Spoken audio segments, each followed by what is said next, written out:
एक बार की बात है, किसी जंगल में एक बकरी रहती थी। इस बकरी का नाम शालू था। शालू अपने छोटे बच्चे के साथ जंगल में रहती थी, परंतु शालू बकरी का सोनू, जो कि बकरी की बच्चे का नाम था, उसके अलावा कोई नहीं था। इसीलिए वह बहुत दुखी और उदास रहा करती थी। सोनू एक दिन अपने दोस्तों के साथ खेल रहा था। तभी एक बकरी का बच्चा बोला, अरे दोस्तों, तुम्हारे क्या हाल है? मैं तो राखी लेकर अपनी माँ के साथ मामा के घर जाऊंगा। तभी दूसरा बोला, मैं भी मामा के घर जाऊंगा। इसी तरह सभी बारी बारी मामा के घर जाकर मस्ती करने की बातें कर रहे थे। मामा के घर बड़ा मजा आएगा। लेकिन बेचारा सोनू चुपचाप एक कोने में खड़ा सुन रहा था, क्योंकि वह तो ये भी नहीं जानता था कि मामा क्या होते हैं और रक्षाबंधन किसे कहते हैं। वह वहां से दौड़ते हुए अपने घर लौट गया और जाते ही माँ माँ पुकारने लगा। तभी शालू बकरी दौड़ते हुए आई और बोली, हाँ मेरे बच्चे, क्या हुआ? आज तुम इतना जल्दी कैसे आ गए? तब बकरी का बच्चा नाराज होते हुए बोला, माँ, मेरे सब दोस्त राखी लेकर मामा के घर जा रहे हैं। तुम भी अच्छी सी राखी खरीदकर मामा के घर चलो ना, मैं वहां जाकर बहुत मस्ती करूंगा। बकरी यह सुनकर उदास हो गई। वैसे ही वह उदास तो रहती ही थी, परंतु रक्षाबंधन के दिनों उसकी आंखों में आंसू नहीं थमते थे।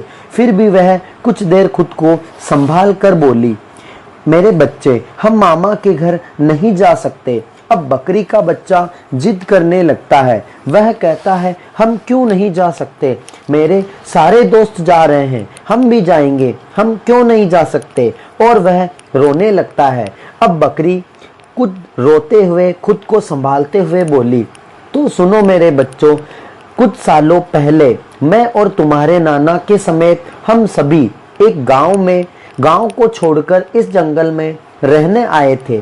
लेकिन हमें इस जंगल में 1-2 हफ्ते ही हुए थे कि मुसीबतों का पहाड़ हम पर टूट पड़ा। न जाने कहां से एक भेड़िया वहां आज गया और हम जब तैयार ना थे तो हम पर हमला कर दिया। उस हमले में तुम्हारे नाना नानी तो नहीं बच पाए, लेकिन मैं और तुम्हारे मामा बच पाए। लेकिन मैं तो तुम्हारे मामा को भागने के लिए कहती थी, पर हम दोनों साथ में भागने लगे। तभी तुम्हारे मामा ने मुझे कहा कि अगर हम एक साथ रहे तो ये अवश्य ही हमें ढूंढ लेगा। इसीलिए हम अलग अलग दिशा में भागते हैं। उनकी बात मानकर हम अलग अलग दिशा में भागने लगे। इसीलिए भागते भागते मैं इस जंगल में पहुंच गई। तब शालू बकरी का बच्चा बोला, माँ, परंतु फिर मामा का क्या हुआ?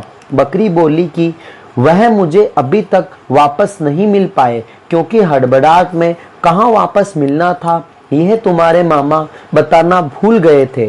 तब बच्चा बोला, माँ, अगर अब मामा हमारे सामने आ भी जाए तो हम उन्हें कैसे पहचानेंगे?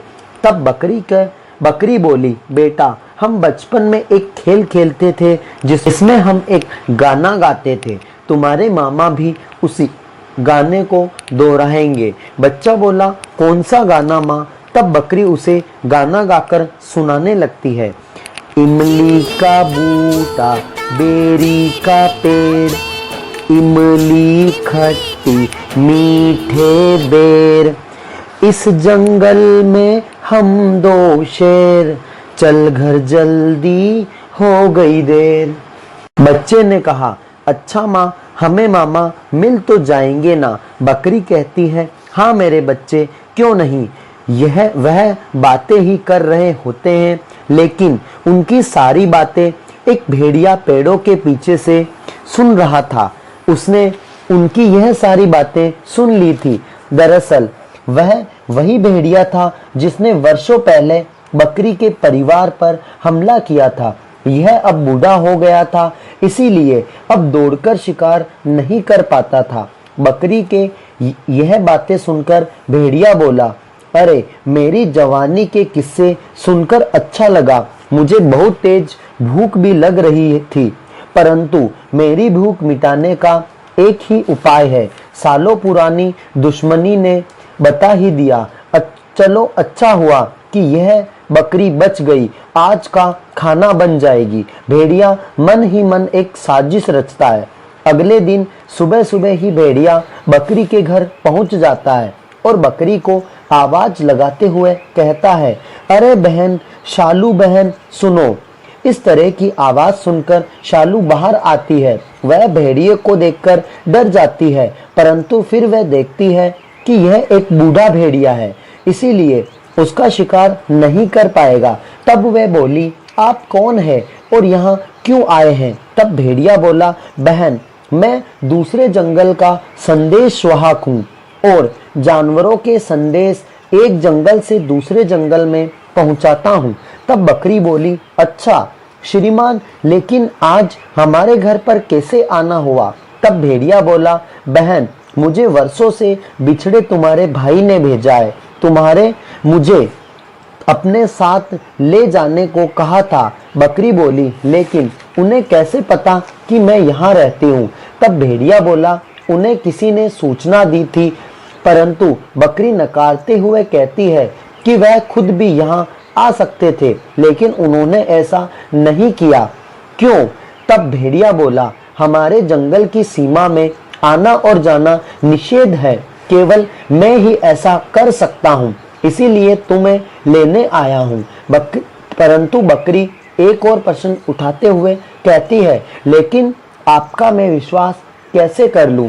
तब भेड़िया बोला, शायद आपके भैया ये जानते थे, इसीलिए उन्होंने मुझे एक गाना सुनाया था। इमली का बूटा, बेरी का पेड़, इमली खट्टी मीठे बेर, इस जंगल में हम दो शेर, जल्दी घर चल हो गई देर। बकरी इस गाने को सुनते ही खुशी से फूला नहीं समाती है और घर में संभाल कर एक राखी ढूंढ कर लेने चली जाती है और अपने बच्चे को सब कुछ बताकर भेड़िए के पास जाकर बोली, धन्यवाद भैया, आपका यह एहसान मैं जिंदगी भर नहीं भूलूंगी। कृपया मुझे मेरे भैया से मिला दीजिए। अब भेड़िया कहता है, हाँ क्यों नहीं, उसके लिए ही तो मैं यहाँ आया हूँ।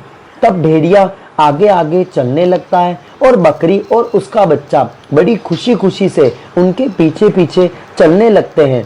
बहुत घुमा फिरा कर भेड़िया उन्हें एक गुफा के पास ले जाता है, जो भेड़िए की स्वयं की गुफा थी, और वह कहता है, बहन, हम काफी थक चुके हैं, क्यों ना इस गुफा में हम आराम कर लें? तुम्हारे भैया शायद इसी गुफा में मिलने आ ही जाएंगे। तब बकरी बोली, ठीक है भैया। इतना कहकर वह गुफा में चली जाती है। भेड़िया बकरी को अपनी जाल में फंसा देखकर बहुत ही खुश होता है। अब वह भेड़िया गुफा के अंदर जाता है और बकरी उसे अकेले देख कहती है, भैया आप अकेले ही आए हैं, मेरे भैया कहाँ पर है? दुष्ट भेड़िया हंसता हुआ बोला, तुम्हारे भैया का तो पता नहीं, पर मैं वही हूँ जिसने सालों पहले तुम्हारे परिवार पर हमला किया था। न जाने उस दिन तुम इसीलिए बची थी ताकि आज मैं इतने दिनों की भूख तुमसे मिटा पाऊं। अच्छा हुआ तुम जिंदा हो, आज तुम्हें खाकर मेरी भूख तो मिटेगी ही, साथ ही मैं पूरे एक परिवार को खत्म करने का सुकून भी मिलेगा। तभी यह सुनकर बकरी डर जाती है, क्योंकि वह लाचार थी, एक गुफा में कैद थी, वह वहां से भाग भी नहीं सकती थी। उसने भगवान से प्रार्थना की। उधर भेड़िया उस बकरी पर हमला करने ही वाला होता है कि तभी भेड़िए को पीछे से कोई आवाज आती है, रुको। और कोई एक बाघ इस पर हमला करता है और इसे हमला करके बेहोश कर देता है।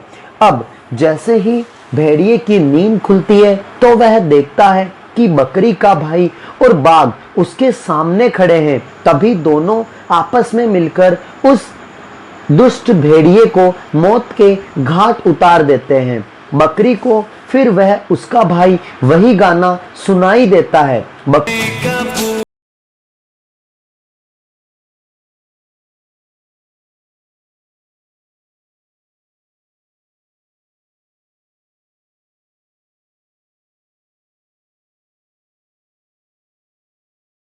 तभी बकरी का भाई सामने आ जाता है और गाना गाते रहता है। बकरी भी बोल पड़ती है, भाई तुम आ गए। दोनों भाई बहन फूट फूट कर रोए।